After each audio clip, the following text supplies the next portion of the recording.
Merhaba arkadaşlar, Kardeş Örgüler YouTube kanalıma tekrardan hoş geldiniz. Bugün sizlerle birlikte yine güzel bir yelek çalışması yapacağız.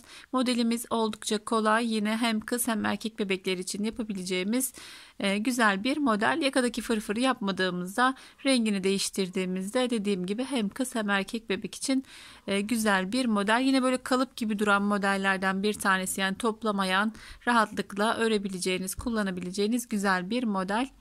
Modelime burada 2 yaş için çalışmıştım. Şimdi 1 yaş olarak anlatımını yapacağım. Yine 2 yaşın sayılarını videonun açıklama kısmına eklerim. Oradan da sayılarını değiştirerek biraz büyütmek ya da küçültmek mümkün arkadaşlar. Şimdi yeleğimi 79 ilmek başlayacağım. 4 diş haroşamızdan sonra kolay bir roba tercih ettim. 2 düz ilmeğin sağından ve solundan artırarak kolay bir roba üzerine yani robanın altına modelimizi uygulayacağız ve yeleğimizi tamamlayacağız. Siz yine farklı bir roba tercih edebilirsiniz. Aynı sayılarda başlarsınız. Robamızı farklı kullanırsınız. Alt sayılarını ayarladığınızda yine rahatlıkla modelimizi çalışabilir ve kurabilirsiniz arkadaşlar. Yine kartopunun yeni çıkan ipini tercih ettim. Renk kodunu da 777, yani bu renkten yapmak isterseniz. Videolarda ve fotoğraflarda renkler oldukça değişik çıkabiliyor ama oldukça güzel bir renk arkadaşlar. 3 numara şiş ile örüyoruz. Dediğim gibi 79 ilmek başlayıp 4 diş haroşamı ördüm. Henüz arka sırasını tamamlamadım. Çünkü satır başına gelmeden buradan döneceğiz. Yaka düşürme tekniği uygulayacağız. Burada da ileğimizi açacağız ve yeleğimize başlayacağız. Şunu da söyleyeyim, yaka fırfırını anlatmayacağım. Hani çok birkaç kez yelek üzerinde anlattım, yine ayrı olarak anlattım. Tekrar hani açıklamaya gerek yok. Onu da yine görmeyen arkadaşlar varsa linkini yine eklerim arkadaşlar. Her yeleğe aynı şekilde uygulanıyor. Anlatmaya gerek yok yaka fırfırını. Zaten ilk olarak ben çekmiştim diyebilirim. Yani bir arkadaşımız çalışıyordu. Oradan görüp çekmiştim. Sonra yapmayan da, videosunu çekmeyen de kalmadı açıkçası. Ama kız yeleklerine gerçekten oldukça güzel bir hava katıyor. Hem yelek hem hırkalarda kullanabilirsiniz. 4 ilmeğimi ördüm. Burada ilk ilmeğimi açacağım. 79 ilmek başladık. Haroşamızın 4. haroşamızın arka sırasındayız. 4 ilmek ördük, artırdık, kestik. Yani ilk ilmeğimizi açmış olduk. Yaka düşürme tekniği uygulayana kadar robayı anlatacağım. Sonrasında zaten kolay bir roba. Artırmalarımız tamamlanana kadar aynı şekilde öreceğiz robamızı. Yaka düşürme tekniği de yine sonradan uygulanmaya başlandı. Ama bebek yeleklerinde hani çok yakaya dayanmaması açısından güzel oluyor. Hırkalarda ben tercih etmiyorum, hırkanın yakası açık olmasın diye.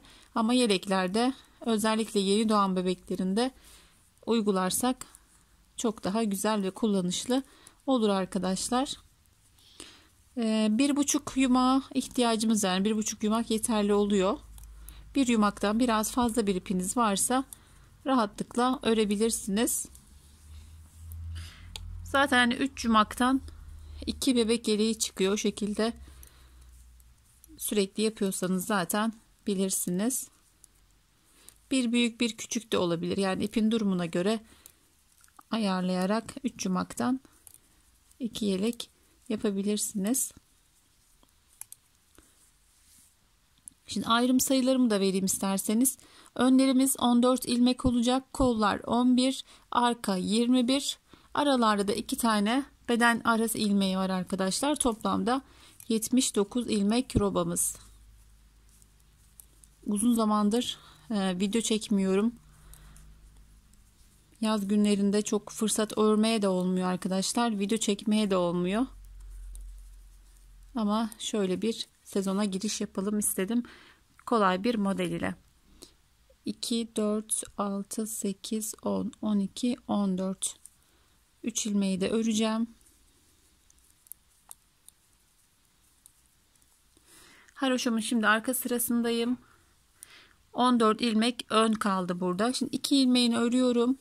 14 ilmeğimin sağ şişimde, sol şişimde 12 ilmek var. Döndüm arkadaşlar. İlk ilmeği örmeden aldım. bir ilmek düz ördüm. Toplamda şu an yani öndeki ilmeklerimiz var. 14 ilmek var şişimde. Bir tane artırdım. 2 ilmek düz ördüm. Bir tane artırdım. 11 ilmek örüyorum. 1 2 3 4 5 6 7 8 9 10 11 artırdım. 2 ilmek beden arasını ördüm. Tekrar artırdım. Bu kez 21 ilmek arkaya örüyoruz. 2 3 4 5 6 7 8 9 10 11 12 13 14 15 16 17 18 19 20 ve 21 tekrar artırdık. 1 2 ilmek düzümü ördüm. Bir kez daha artırdım. 1 2 3 4 5 6 7 8 9 10 ve 11 11 ilmek yine kolumuzu ördük, artırdım. 1 2 ilmek. Burada 14 ilmeğim var. 2 4 6 8 10 14 ilmeğimin yine artırıyorum. Sadece 2 ilmeğini örüyorum ve dönüyoruz. Sol şişimizde yani başlarda 7 ilmek kalana kadar bu dönme işlemini tamamlayacağız arkadaşlar. 7 ilmek kenar patımız kalana kadar yaka düşürme tekniğini uygulamaya devam edeceğiz. Arka sıramız tamamen ters örgü, tüm ilmeklerimiz. Yine burada düşürme yaptığımız yani döndüğümüz yere kadar ters örmeye devam edelim. Evet, arka sıramızı ters olarak örmeye devam ettik. Bakın önden sadece 2 ilmek örmüştük. Öncelikle onu örüyoruz. Zaten döndüğümüz yer belli. 2 ilmek daha ilave ettik. Sol şişimizde 2, 4, 6, 8, 10 ilmeğimiz kaldı. Döndük. İlk ilmeği örmeden alıyoruz. Artık artırma yerlerimiz belli olduğu için saymıyoruz arkadaşlar. Bakın 2 ilmek artırdığım ilmeği ördüm. Artırdım. 2 ilmeğimi ördüm. Sonrasında yine artırdım. Bir sonraki artırdığımız yere kadar devam ediyoruz. Zaten bakın ajur şeklinde belli. En kolay robalardan bir tanesi arkadaşlar. Özellikle örgüye yeni başladıysanız eğer tercih edebileceğiniz robalardan. Yine bakın artırdığım ilmeğimi ördüm. Hemen öncesinde artırdım. 2 ilmek düz, yine sonrasında artırdım ve düz örmeye devam ediyorum.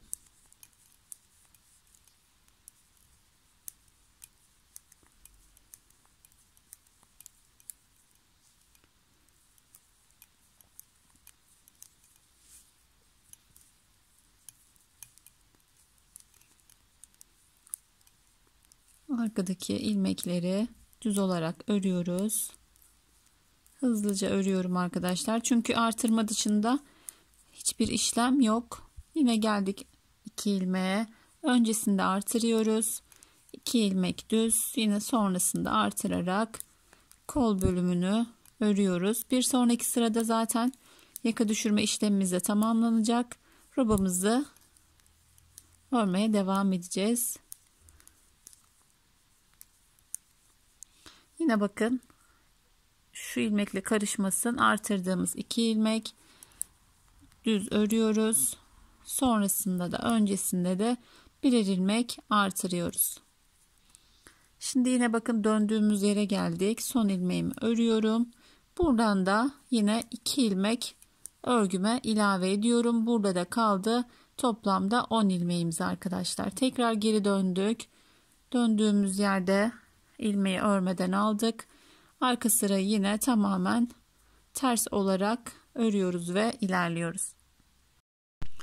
Evet, yine arka sırayı ters olarak ördük.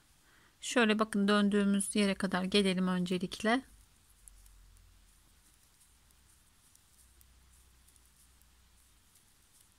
Burada 10 ilmeğimiz kalmıştı. 2-1 şeklinde de dönebiliriz ama ben 3 ilmeği öreceğim ve yaka düşürmeyi sonlandıracağım. 3 kez dönmüş olduk. Yeterli bu bizim için. 2, 4, 6, 7 kenar patımız kaldı. Son olarak 3 ilmeği ilave ettik.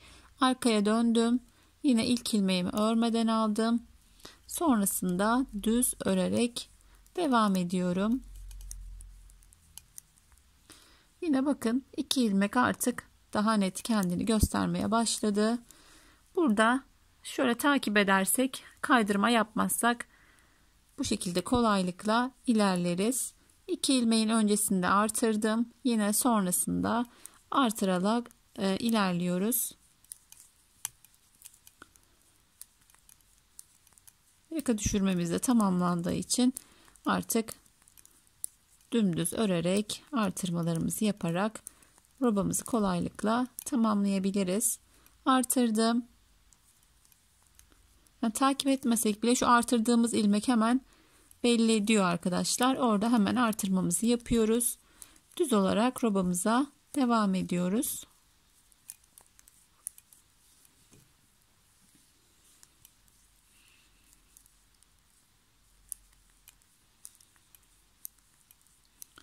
Sol tarafla dönüşümü yaptıktan sonra ben robamı örmeye devam edeceğim.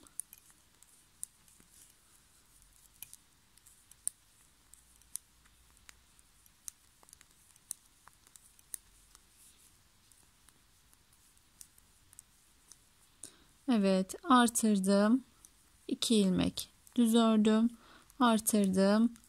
Örmeye devam ediyoruz. Düz örgü olarak.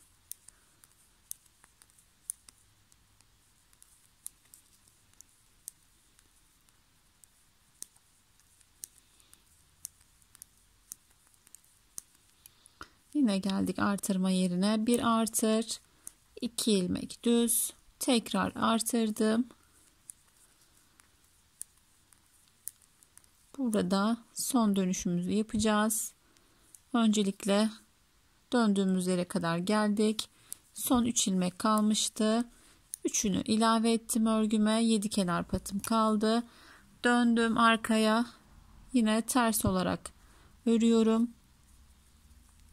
Şimdi arkadaşlar artık dönme ilmeğimiz kalmadığı için buraya geldiğimizde satır başına kadar örüyoruz ve 7 kenar patını haroşa örerek artırmalarla robamıza devam ediyoruz. Burada 20 artırma yapmıştım. 1 yaş olduğu için 18 artırma. Dilerseniz 19 da yapabilirsiniz. Ama birlikte yaptığımız için hani ben 18 yapacağım. 18 yaparsak birlikte sayılarını rahatlıkla ayarlamış oluruz. 18 ajur olana kadar robamızı bu şekilde örmeye devam edelim.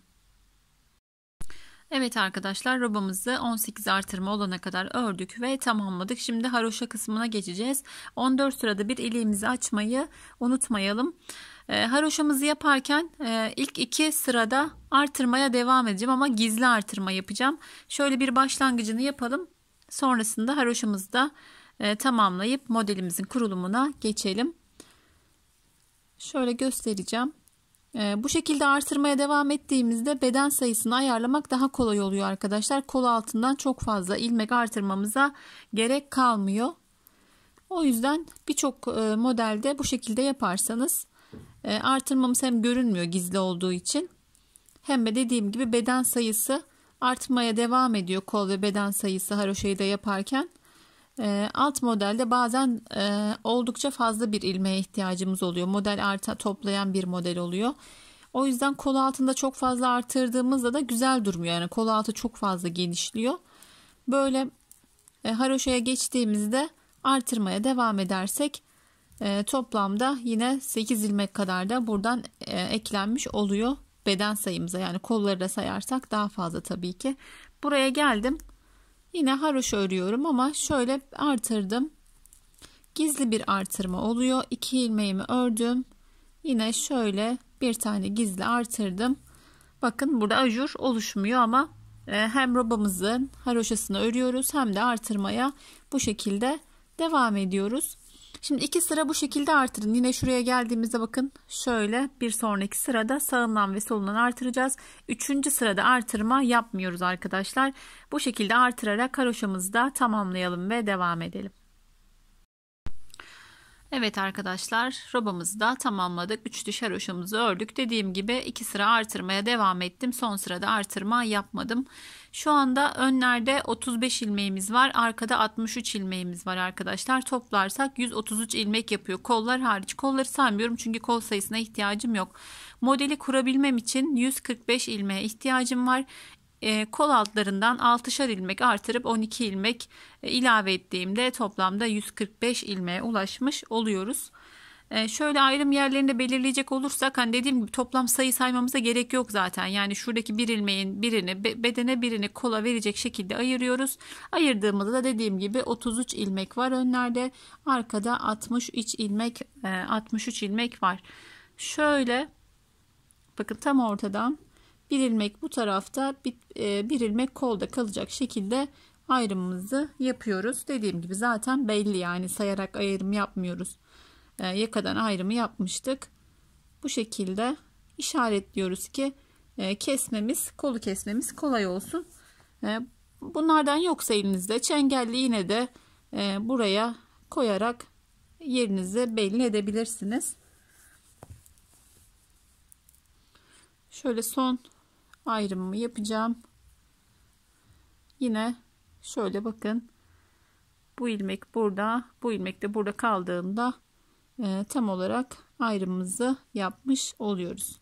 Haroşamın 3. sırasını, ön sırasını tamamladım. Arka sırada kesme işlemimi yapacağım arkadaşlar. Kanalımı daha önce takip ediyorsanız yaptığım tekniği biliyorsunuzdur. Herkesin kol beden ayrım şekli farklı. Benim yaptığım şekilde yaparsanız da çok daha kullanışlı ve güzel bir kesme işlemi oluyor. Şimdi haroşamın 3. sırasının arka sırasını tamamlıyorum. Öncelikle ön ve kolu örelim arkadaşlar. Haroşa olarak şuraya kadar gelelim. Yani bir ön bir kol olacak şekilde haroşamızı örelim. Evet, ayrıcıma yaklaştım.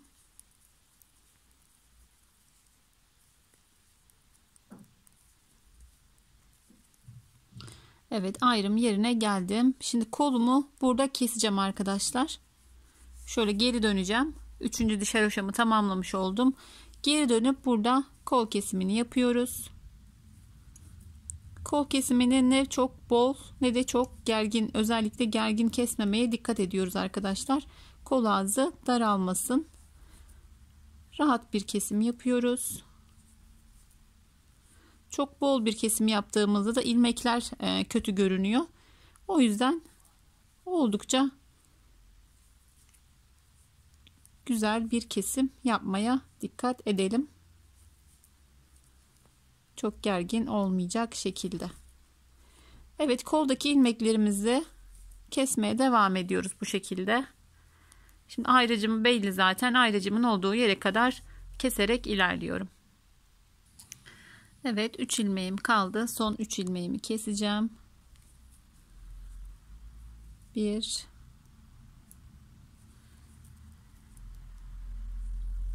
2 şişteki ilmeğimi de kesiyorum. Son olarak 3 ilmeğimi kestim ve kesme işlemi tamamlandı. Kol altında 6 artırma yapacaktık.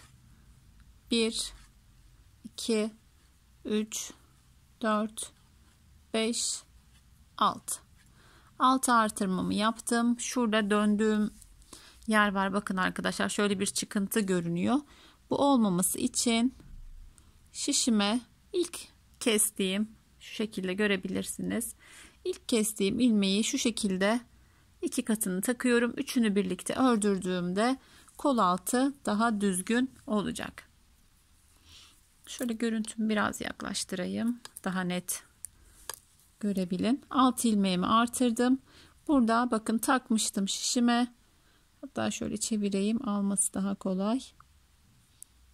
Üçünü birlikte alıyorum. Artma ya da eksilme olmamış oluyor. Biraz zorlanabilirsiniz burada. Evet, ördürdüm. birleştirme işlemini yaptım. 2 ilmek daha örüyorum. Tekrar geri dönüyorum arkadaşlar. Kestiğim yöne geri dönüyorum. Haroşa örgü olarak artırdığım ilmeklerimi de öreceğim. Bu şekilde bir sırada bakın hem kestik hem artırdık hem de artırdığımız ilmeklerin ilk sırasını örüyoruz. Geri döndüğümüzde ikinci sırayı da örmüş olacağız. Bir sırada tüm işlemleri tamamlayıp kol altını örnek kurulur hale getireceğiz. Bu şekilde yapmazsak bir sonraki sırada kesersek eğer örnek sırası geliyor arkadaşlar. Hem örneği kurup hem de kol altını kesip artırmanız gerekiyor. Bu da güzel olmuyor. Yani ben çok sevmiyorum. Şimdi şurada mutlaka bu şekilde ilmek uzaması olur arkadaşlar. Son ilmeği de bakın bu şekilde üzerine atıyorum. Yine bunun da ikisini bir ördürerek daha sağlam ve daha güzel bir birleştirme işlemi yapıyoruz. Yine buradan 2 ilmek ilave ettim. Geri döndüm. Artık kol kesimim tamamlandı. Örmeye devam ediyorum. Arka sırada haroşa örgümü. Biraz karışık gelebilir ilk defa görüyorsanız eğer. Tekrar ya da yavaş yavaş izlerseniz birlikte rahatlıkla yapabilirsiniz. Evet, kol kesimimizi tamamladık. Devam ediyoruz diğer kola kadar. Diğer kolu da yine aynı şekilde keseceğiz arkadaşlar. Şimdi ben diğer kolumu keseceğim, size tarif edeyim. Aynı şekilde yapacağız. Arkaya örüyoruz. Yine bir kolu daha örüp buraya kadar geliyoruz. Geri dönüyoruz. Koldaki kesme işlemini yapıyoruz. Dönüyoruz. 6 ilmek artırıp yine aynı teknikle birleştiriyoruz. Geri dönüyoruz. Artırdığımız ilmeği örüyoruz. Sonra sıra başına kadar gelip modelimizi kuruyoruz arkadaşlar. Kol altında göstereyim. Bakın oldukça düzgün ve sağlam ilmek uzamaları olmayan bir kol artırması oluyor. Devam edelim. Diğer kolumuzu da kesip ilerleyelim. Evet, diğer kolu da aynı şekilde kestim ve modelimizin kurulumuyla devam ediyoruz. Model 2 sıradan oluşacak arkadaşlar. Oldukça kolay bir model. Bir model yaptığımızda dahi rahatlıkla sizler de uygulayabilirsiniz. 7 kenar patımı örerek modelime başlıyorum. İlk sıramız 2, 4, 6, 7, 3 düz, 5 ters.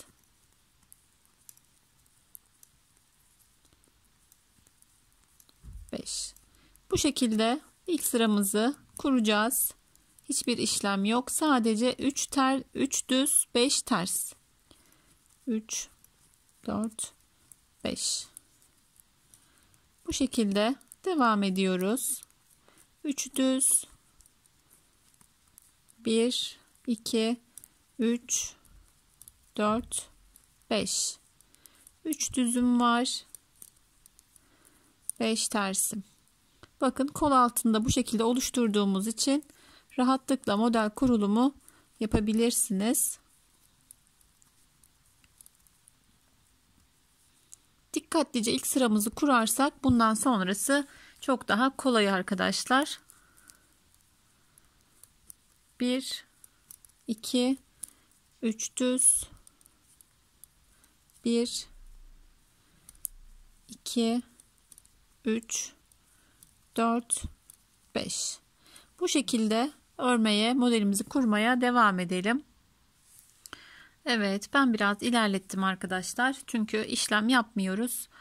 5 ilmek ters ördüm. 1, 2, 3 ilmek düz ördüm. 1, 2, 2 ilmek ters örmüştüm. 3, 4, 5. 3 ilmek düz, 1, 2, 3, 4, 5. Son olarak başa ve sona model geliyor arkadaşlar. 3 düzle başlayıp 3 düz ile bitiriyoruz. Kalan ilmeklerimiz haroşa örgü. Şimdi arka sıramız tamamen ters örgü, yani örgü boyunca model bitene kadar arka sıralarımız tamamen ters örgü olacak arkadaşlar. İlk sıramız önde 3 düz 5 tersti, arkada tamamen ters örgü örüyoruz ve ikinci sırayla devam ediyoruz. Evet, ilk kurulumumuzu yaptık arkadaşlar. Bu sıramızda yaptığımızda modelimiz anlaşılmış olacak. Aslında dediğim gibi çok kolay bir model. Özellikle yeni örgüye başladıysanız eğer, hani kafa karıştıracak bir model değil. Artırma yerleri belli, kaydırma yok. O yüzden rahatlıkla herkes yapabilir. Şimdi geldik modelimizi yapmaya. 7 haroşamızı örüyoruz. Bir tane artırdım. Üçünü birlikte örüyorum. Bir tane artırıyorum. Aradaki bu ilmeklerimiz haroşa ilmeklerimiz, yani ben ters olarak ördüğüm için bu şekilde anlatıyorum. Ama her zaman da söylüyorum, yani model yapıyorsanız eğer haroşayı ters yapmak büyük kolaylık arkadaşlar. Bakın, önden modeli görüyoruz, terslerimizi modelimizi uyguluyoruz. Arkadan tamamen ters örgü yaptığımız için hem önde hem arkada işlem yapmamış oluyoruz. Eğer düz yapıyorsanız eğer, hem arkada işlem yapıyorsunuz hem önde işlem yapıyorsunuz. Bu daha zor oluyor. Evet, 5 tersimi ördüm, artırdım. 3 ilmeği birlikte örüyorum. Bir tane artırıyorum. 5 ilmeğim haroşa, yani ters örgü. Yine modelimize geldik. Artırdım. Üçünü birlikte alıyorum. Artırıyorum. Bu kadar kolay. Keyifle yapacağınız kolay bir örgü. Herkesin kolaylıkla yapabileceği. Henüz modelimiz belli değil arkadaşlar. Birkaç sıra yaptığımızda daha net çıkacak ortaya. Artırdım. Üçünü birlikte aldım. Artırıyorum. 5 ilmeğimi ters olarak örüyorum. Şöyle son kez yavaşça göstereceğim. Artırdım. Üçünü birlikte örüyorum. Artırıyorum. 5 ilmeğim ters ilmek. Bu şekilde ilerleyelim arkadaşlar biraz. Evet, şöyle biraz ilerlettim arkadaşlar ben. Çünkü hani çok farklı bir işlem yok. Sonuna kadar aynı şekilde ilk sırada olduğu gibi artırıyoruz. Üçünü birlikte alıyoruz. Artırıyoruz. 5 ilmeğimiz ters. Bu modeli yine hırkalarda, bayan yeleklerinde de kullanabilirsiniz. Oldukça sade ve şık model arkadaşlar. Aradaki 5 ilmeği artırmak ya da eksiltmek mümkün. Yani 3-3 de yapabilirsiniz. 3 düz 3 ters. Yine 4 ya da 5 6 bu şekilde aradaki ilmek sayısını değiştirerek de ayarlayabilirsiniz. Model 8 ve kartlarından oluşuyor. Verdiğim sayı 145'ti. Üstüne 8 ilmek ilave ederseniz ya da 8 ilmek eksiltirseniz büyük ya da küçüğünü bu şekilde ayarlayarak her yeleğinize uygulayabilirsiniz. Bu şekilde ayarlı sayılar her zaman kolaylık sağlıyor. Yani videoların amacı da bu zaten. Yani alt sayısını biz daha önce belirliyoruz, ayarlıyoruz. Eni nasıl olur, boyu nasıl olur. Bu şekilde sizlere anlatarak daha kolay yapmanızı da sağlıyoruz arkadaşlar. Tamamladım sıramı. Arka sıra dediğim gibi yine tamamen ters örgü, yani arka sırada hiçbir zaman işlem yapmayacağız. Ters örerek ilerleyeceğiz. Şimdi ters sıramızı tamamlayalım. Diğer sıramızla devam edelim. Evet, bir modelimiz çıktı arkadaşlar. Dediğim gibi zaten oldukça kolay ve 2 sıradan oluşan bir model. Şöyle yine ikinci modelimizle devam edelim. Sıra olarak 3. sıradayız. Modelimizin 2. modeli. Bu sırada yine hiçbir işlem yapmadan sadece düzü düz, tersi ters öreceğiz arkadaşlar. Şöyle bir başlangıcını yapalım. Yarım anlatım olmasın. Hiçbir işlem yapmıyoruz. Artırma kesme işlemi yok. Aynı başında olduğu gibi düz ilmeklerimi düz örüyorum. Ters ilmeklerimi ters örüyorum. Bu işlem, hani bu sırada işlem yapılmadığı için çabuk da ilerliyor model. Yani işlem yapmadığımız sıralarda düz örgü ya da ters örgü ördüğümüz için bu boş sıralar modelin ilerlemesini de sağlıyor. Bu şekilde bu sıramızda tamamlıyoruz arkadaşlar. Bakın hani üzerine sıra devam ettikçe modelde yavaş yavaş oluşmaya başladı. Bu renkte de daha gösterdi, sanki kendini daha farklı gösterdi. Her renkte, bazen beyazda çok hoş durabiliyor modeller. Çok daha şık olabiliyor, kendini gösterebiliyor. Bazen farklı renklerde çok daha farklı ve gösterişli durabiliyor modeller arkadaşlar. Şimdi bu sıramızda tamamlayalım. Yine bir sonraki sırada bir model kurulumu daha yapalım ve sonrasında ben videomu sonlandıracağım. Sizler de örmeye devam edeceksiniz. Evet arkadaşlar, ikinci ajur sıramızla devam edelim. Şöyle bir başlangıç yapalım. Sonrasında tahmin ediyorum ki hepiniz kolaylıkla yapabilirsiniz. Yani zaten az çok örgü yapanlar biliyor ama hani yeni öğrenenler için her sıra oldukça önemli oluyor arkadaşlar. O yüzden şöyle iki sırada iki modelde anlatmaya çalıştım. Artırdım, 7 kenar patımı ördüm. Artırıyorum, üçünü birlikte alıyorum. Artırıyorum. 5 ilmeğimi ters olarak örüyorum. Yine buraya geldiğimizde 3 ilmek düzümüzün olduğu yere bir tane artırdık. Üçünü birlikte alıyoruz. Bir tane artırıyoruz. Sonrasında 5 ilmek tersimizi örüyoruz. Son kez gösteriyorum. Artırıyorum. Üçünü birlikte ters olarak kesiyorum. Artırıyorum. 5 ilmek tersimi örüyorum. İki sıradan oluşan kolay bir model anlatımını sizlere yapmaya çalıştım. Bakın yavaş yavaş görüntüde ortaya çıkıyor arkadaşlar. 14 sırada bir iliğimizi açıyorduk. 14 sırada bir açıp 5 ilik olduktan sonra bir ya da iki örnek daha yapabilirsiniz. Yine şöyle hani yeleğimizi koyduğumuzda eni boyu az çok kendini belli ediyor. Şöyle bir iki model daha yaptıktan sonra 5 diş haroşamızı örerek yeleğimizi tamamlıyoruz arkadaşlar. Videonun başında söylemiştim. Fırfırın yapımını anlatmayacağım. Baştan sona anlattığım yelekler de olmuştu. Ayrıca fırfırı anlattığım videolar da vardı. Uzatmaya gerek yok. Yani o videolara bakarak rahatlıkla yaka fırfırında yapabilirsiniz. Erkek bebek için yapıyorsanız zaten yaka fırfırına gerek yok arkadaşlar. Evet, elimden geldiğince yeni ve güzel bir model sizlerle paylaştım ve anlatmaya çalıştım. Yeni bir modelde, yeni bir videoda görüşmek üzere. Videomu izleyip beğenip paylaşırsanız da beni ayrıca mutlu edersiniz. Görüşmek üzere. Allah'a emanet olun. Hoşça kalın.